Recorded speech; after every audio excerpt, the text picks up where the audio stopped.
Hello दोस्तों and स्वागत है आप सभी का फिर से अपने चैनल यूपीएससी पाथ पर। आज हम फिर से आपके समक्ष प्रस्तुत हैं अपनी वीकली क्विज सीरीज़ वीडियोस के साथ, जो कि होने वाली है दिसंबर महीने की तीसरी वीकली क्विज वीडियो। तो देखते हैं क्या क्या क्वेश्चन इस वीडियो में होंगे एंड आपको जो है कैसे अटैम्प्ट करना है। मैं अगेन कहूँगा कि आप इस वीडियो को पॉज करें, जो भी क्वेश्चन आपकी स्क्रीन पर आता है पहले खुद से ट्राई करें and then use my words and think how you should change your thinking to attempt the question. So बिना किसी देरी के शुरू करते हैं इस वीडियो को। So the very first question you can C on your screen, जिसमें कि दो स्टेटमेंट गिवन है एंड आपको देखना है, अपनी बुद्धिमत्ता का प्रयोग करना है एंड अपनी देखना है कि कैसे आपको अटैम्प्ट करना है और किन किन चीज़ों का आपको स्टेटमेंट्स में ध्यान रखना चाहिए। तो शुरू करते हैं वन बाय वन स्टेटमेंट्स के साथ। तो सबसे पहली जो आपकी स्टेटमेंट कहती है कि in Puttaswamy versus Union of India case 2017 Supreme Court ने जो है ये डिक्लेयर कर दिया था कि आपका जो राइट टू प्रिवेसी है आपका फंडामेंटल राइट के अंदर ही काउंट होता है। तो स्टेटमेंट वन जो है यहाँ पर बिल्कुल सही है। एंड सेकंड स्टेटमेंट की तरफ हम बढ़ते हैं, जो कि कहती है कि राइट टू बी फॉरगॉटन, जो कि आजकल काफ़ी चर्चित है। ये कहता है कि ये जो अधिकार है आपको अधिकार देता है कि आप जो हैं फॉरगॉट करने का अधिकार रखते हैं। आपकी जितनी भी प्राइवेट इमेजेस जो भी आपकी डिफेम करती है आपकी इमेज को इन अ सोसाइटी, तो आप जो है इसके प्रति अधिकार रखते हैं कि वो जो है फ़ोटोज़ जो कि आपकी छवि को डिफेम करे वो हटाई जा सकती हैं सोशल मीडिया प्लेटफॉर्म्स या किसी भी प्लेटफॉर्म से जहाँ से आप चाहते हैं। So second statement is again the true and the option C, that is both 1 and 2 statements are correct. So let's move to the explanation for this question. So जो ये right to be forgotten right है, इसने जो अपनी छवि पकड़ी थी 2014 में, जब court of justice of European union यानी कि CJEU ने जो है एक अपना फैसला सुनाया था in the Google Spain case. तो RTBF जो है in the European union is a तमगा मिला हुआ है स्टैट्यूटरी राइट का, that is with in an act it is can be enjoyed by the citizen of the European union. लेकिन India में जो है इसका केस उल्टा है। इसको लेकर अभी तक कोई भी कानून या स्टैट्यूटरी प्रोविज़न नहीं बनाया गया है, लेकिन पर्सनल डाटा प्रोटेक्शन बिल जो हाल फिलहाल में जिसकी रिपोर्ट 16 दिसंबर को पेश करी गई बाय जॉइंट पार्लियामेंट्री कमेटी, इसके अंडर जो है राइट टू बी फॉरगॉटन का जो है रिकॉग्निशन दी गई है। So this is all about this question and let's move to the next question. So as you can see the question on your screen, तो ये जो है तीन स्टेटमेंट दी गई हैं घड़ियाल के रिस्पेक्ट में। तो पहली स्टेटमेंट कहती है कि घड़ियाल जो है gharials are found in the north Indian rivers like Ganga, Yamuna, Chambal and उनकी सहायक नदियों में जो है आपको घड़ियाल देखने को मिलेंगे।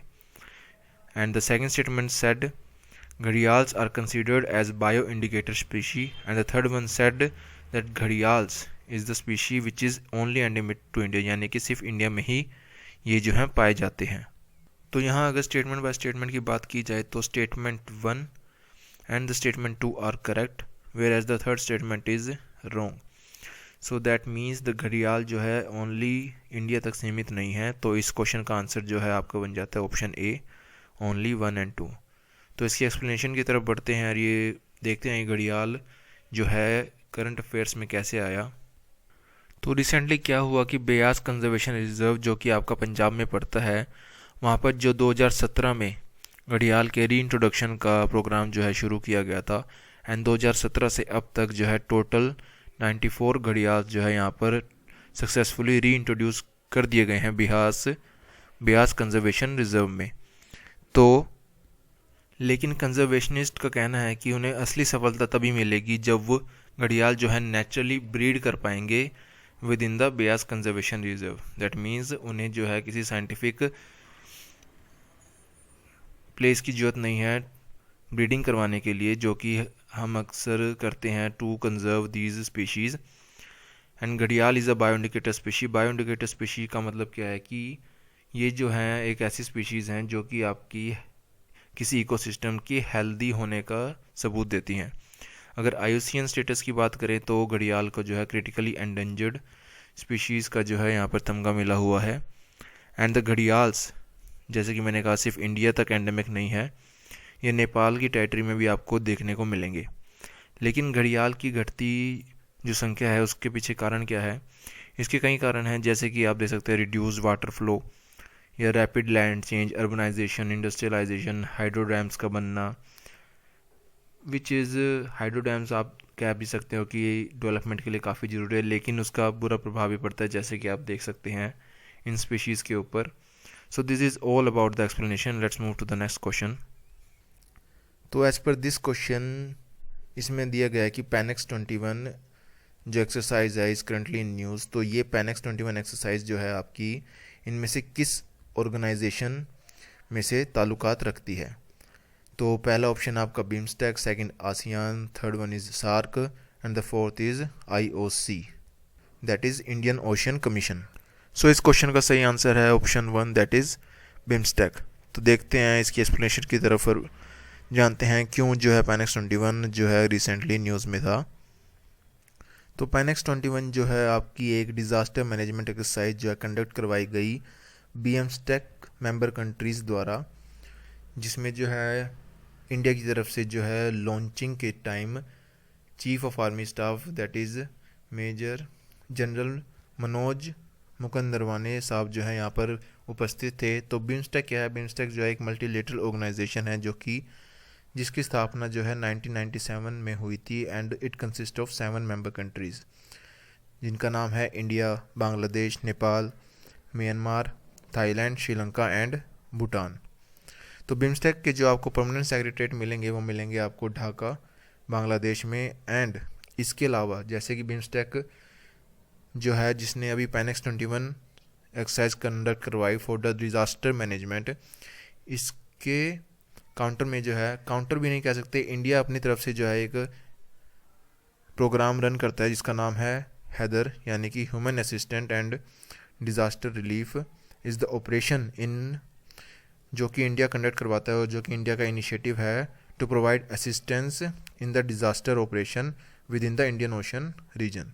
सो this is all about this question and let's move to the next question. तो यहाँ पर जो क्वेश्चन गिवन है वो इलेक्शन कमीशन ऑफ इंडिया के रिस्पेक्ट में है, जिसके रिस्पेक्ट में 3 स्टेटमेंट दी हुई हैं। तो देखते हैं स्टेप बाय स्टेप हर एक स्टेटमेंट को। तो पहली स्टेटमेंट कहते हैं कि जब से ECI की स्थापना हुई है which is a constitution body under article 324। तो फर्स्ट स्टेटमेंट कहते हैं कि जब से इसकी स्थापना हुई है तब से जो है मल्टी मेंबर बॉडी रही है, जिसमें जो है 3 इलेक्शन कमिश्नर आपको देखने को मिलेंगे जब से इसकी स्थापना हुई है। तो सेकंड स्टेटमेंट कहती है कि इलेक्शन कमिश्नर और regional commissioner can not be removed from office except on the recommendation of the chief election commissioner. And the third one said कि they determine the territorial areas of the electoral constituencies through the country. तो इन statements में अगर मैं देखा जाए तो second statement is true, third statement is true, but the first statement is totally wrong, because 1989 में जो है 1987 में जो है इनकी बढ़ाकर 3 कर दी गई थी, जो कि पहले सिर्फ एक यहाँ पर चीफ इलेक्शन कमिश्नर देखने को मिलता था, लेकिन फिर बाद में अगेन इसकी स्ट्रेंथ 1 कर दी गई एंड इन 1989 अगेन जो है इनकी स्ट्रेंथ जो है बढ़ाकर 1 से 3 कर दी गई और तब से जो है यहाँ पर ECI में आपको 3 मेंबर देखने को मिलेंगे, 1 chief election commissioner and 2 other election commissioners. So यहाँ पर option C that is option statement 2 and 3 are correct and let's move to the explanation. तो Election commission of India news में क्यों थी? तो रिसेंटली क्या हुआ कि PMO यानी कि प्राइम मिनिस्टर ऑफिस द्वारा जो है ECI को समन किया गया to conduct a regular meeting for the electoral disputes और द समथिंग लाइक दैट। तो PMO ने रिप्लाई दिया कि, लेकिन यहाँ पर ओपोजिशन ने कहा कि कैसे जो है PMO एक समन कर सकता है कॉन्स्टिट्यूशनल बॉडी को रिगार्डिंग द इलेक्शन मैटर्स। लेकिन यहाँ पर जवाब में PMO ने कहा कि उन्होंने जो है इलेक्शन कमिश्नर्स या चीफ इलेक्शन कमिश्नर्स को समन नहीं किया, उन्होंने जो है सेक्रेटरीज़ को यहाँ पर समन करा था to hold meetings regarding the election matters. So election commission of India जैसे कि मैंने कहा कि कॉन्स्टिट्यूशनल बॉडी है जो कि आपकी article 324 of the constitution of India के अंडर इस्टेब्लिश हुई थी and the other two statement, जिससे कि मैं आपको बता चुका हूँ कि इलेक्शन कमिश्नर और रीजनल कमिश्नर नहीं हटाया जा सकता जब तक कि जो है चीफ इलेक्शन कमिश्नर यहाँ पर रिकमेंडेशन ना दे, and the Election Commission determine the territorial areas of the electoral constituencies through the country on the basis of Delimitation Commission Act, जो कि आपका अंडर आर्टिकल 82 के तहत पार्लियामेंट बनाती है after each census. So this is all about this question. Let's move to the other questions. So जैसे कि आप अपनी स्क्रीन पर देख पा रहे हैं अगले क्वेश्चन को, जहाँ पर 3 स्टेटमेंट गिवन है with respect to the delimitation commission. तो देखते हैं हर स्टेटमेंट्स को एंड अटेम्प्ट करना आप इस वीडियो को पॉज करते हुए, या फिर इस क्वेश्चन को भी, या जितने भी मैं करवा रहा हूँ हर क्वेश्चन को आपको पहले पॉज करना है एंड देन अपने आप से ट्राई करना है इस क्वेश्चंस को, या जितने भी क्वेश्चंस इस वीडियो में आपको देखने को मिलते हैं। तो स्टार्ट करते हैं पहली स्टेटमेंट्स में। तो फर्स्ट स्टेटमेंट कहते हैं कि order of Delimitation commission can not be forced, can not B challenged before any court. और ये जो है आपका एक कानून की तरह ही है अगर डिलिमिटेशन कमीशन कोई ऑर्डर पास करता है। सो जो कि पहली स्टेटमेंट बिल्कुल सही है। सेकंड स्टेटमेंट कहते हैं कि order of the delimitation commission are laid before the Lok Sabha and the respective state legislative assemblies and modifications जो है यहाँ पर परमिट नहीं होती, यानी जो कि अपने आप में बिल्कुल सही है। थर्ड वन सेड कि नंबर ऑफ लोकसभा सीट्स, यानी कि लोकसभा की जितनी भी सीटें हैं और स्टेट लेजिस्लेटिव असेंबलीज की जितनी भी सीटें हैं वो फ्रोज़न कर दी गई थी on the basis of 2001 census, जो कि गलत है। और यहाँ पर आंसर जो है आपका option A, that is statement 1 and 2 are correct. Third one is wrong because 2001 census के हिसाब से फ्रोज नहीं की गई थी, वो फ्रोज की गई थी 1971 की सेंसस के हिसाब से। तो देखते हैं इसकी एक्सप्लेनेशन की तरफ। सो डिलिमिटेशन जो है is undertaken by a high powerful commission, जो कि आपकी अंडर आर्टिकल 82 के तहत पार्लियामेंट एनेक्ट करती है, और इसे जो है डिलिमिटेशन कमीशन और बाउंड्री कमीशन के नाम से भी यहाँ पर जाना जाता है। तो 1971 सेंसस की मैंने बात करी थी, जिसके तहत जो है यहाँ पर लोकसभा की और स्टेट लेजिस्लेटिव असेंबलीज की सीटें जो हैं फ्रोज़न कर दी गई थी, यानी कि 1971 के बेसिस पर ही जो है आज तक जो है लोकसभा की सीटें जो आपको देखने को मिलती हैं और स्टेट लेजिस्लेटिव असेंबलीज जितनी भी आपकी स्टेट हैं वहाँ पर देखने को मिलती हैं, वो सिर्फ 1971 के सेंसस के बेसिस पर ही अलॉट की गई हैं। और जो मिड की स्टेटमेंट्स हैं वो एज रिस्पेक्टिव, जो कि क्वेश्चन में हमने देख चुके हैं कि जो डिलिमिटेशन कमीशन के ऑर्डर हैं वो चैलेंज नहीं किए जा सकते किसी भी कोर्ट में, एंड उनके ऑर्डर जो हैं लोकसभा और स्टेट लेजिस्लेटिव असेंबलीज कंसर्न्ड के सामने जो है प्रस्तुत किए जाते हैं, और कोई भी मॉडिफिकेशन यहाँ पर परमिट नहीं होती, यानी कि लोकसभा और स्टेट लेजिस्लेटिव असेंबली यहाँ पर कोई भी मॉडिफिकेशन उनके ऑर्डर में नहीं कर सकती। So let's move to the next question. So as you can see the next question on your screen. तो पहली स्टेटमेंट जिसकी कहती है कि कोई भी इंडिविजुअल, जैसे कि आप अगर बैंक में जाते हो, अगर आप 18 साल से कम हो तो आपको माइनर कंसीडर किया जाता है, एंड अगर 18 साल की एज आप अटेन कर ले तो आपको मेजर कंसीडर किया जाता है। तो उसी के रिस्पेक्ट में है कि कोई भी इंडिविजुअल जो है एक एज ऑफ मैच्योरिटी अटेन कर लेता है 18 साल का होने पर under the Indian majority act of 1875, जो कि टोटली बिल्कुल सही स्टेटमेंट है। सेकंड स्टेटमेंट कहते हैं कि जे जेटली टास्क फोर्स जो है कंसर्न्ड या रिलेटेबल है with the increase of age of girls for marriage from 18 to 21, which is again the right statement, and यहाँ पर option C both 1 and 2 statements are right, आपका सही आंसर हो जाता है। तो मूव करते हैं एक्सप्लेनेशन की तरफ एंड देखते हैं इशू एंड करंट अफेयर्स के बारे में। सो जैसे कि मैंने बताया कि जे जेटली टास्क फोर्स जो है आपकी रिलेटेबल है गर्ल्स की मैरिज की एज बढ़ाने के लिए, जो कि जिसने रिकमेंड करा है कि उनकी एज 18 से 21 साल होनी चाहिए, जिसके पीछे काफ़ी सोशल एंड रीजंस दिए गए। तो टास्क फोर्स ने यहाँ पर यह भी कहा कि ये जो रिकमेंडेशन दी गई है ये सिर्फ not on the basis of rational of population control, कि आपकी जो है जनसंख्या को स्टेबलाइज करने के लिए नहीं दी गई है। This is also for the women's empowerment and the gender parity, मतलब कि महिलाओं की सशक्तिकरण और जेंडर इक्वालिटी के लिए। तो यहाँ पर जैसे कि मेजर की हमने बात करी कि इंडियन मेजोरिटी एक्ट 1875 के अंडर जो है आपको 18 साल होने के बाद आपको मेजर कंसीडर किया जाता है, जहाँ पर जो है आप अप्लाई कर सकते हैं after attaining the age of 18 for the driving license and the voter ID card. So this is totally a different concept with respect to the marriage concept, जो कि आपका सिविल सूट के अंदर आता है.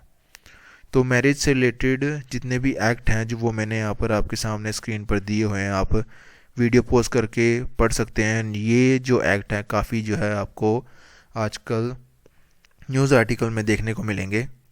सो have a look over these acts and let's move to the next question. So order of Druk Gyalpo किस country का जो टॉप सिविलियन अवार्ड है? क्या वो भूटान है, नेपाल है, बांग्लादेश है या फिर म्यांमार है? And the right answer for this question is the option 1 Bhutan. तो भूटान के रिस्पेक्ट में न्यूज़ ये है कि PM Narendra Modi is the first foreign head of the government जिन्हें जो है ऑर्डर ऑफ ड्रुक ग्याल्पो, जो कि भूटान का सबसे टॉप सिविलियन अवार्ड माना जाता है, वो पीएम नरेंद्र मोदी को दिया गया. एंड पीएम नरेंद्र मोदी जो है यहाँ पर दुनिया में पहले first foreign head of the government बने जिसको जो है ये टॉप सिविलियन अवार्ड दिया गया है by the Bhutan. So this is all about this video and the questions in this video. तो अगर आपको वीडियो ये पसंद आई हो तो प्लीज़ लाइक करें, शेयर करें, कमेंट करके हमें बताएं कि आपको कौन से पार्ट सबसे सही लगे या क्या हम इम्प्रूव कर सकते हैं. एज़ पर योर कमेंट्स हम उसे जो है इस वीडियो में या इस वीकली क्विज वीडियोस की जितनी भी हम सीरीज़ में वीडियोस लाते हैं उसमें इम्बाइब करने की कोशिश करेंगे. Because your orders is just like a command for us, because we want to grow you more. This is all our motto. And do not forget to subscribe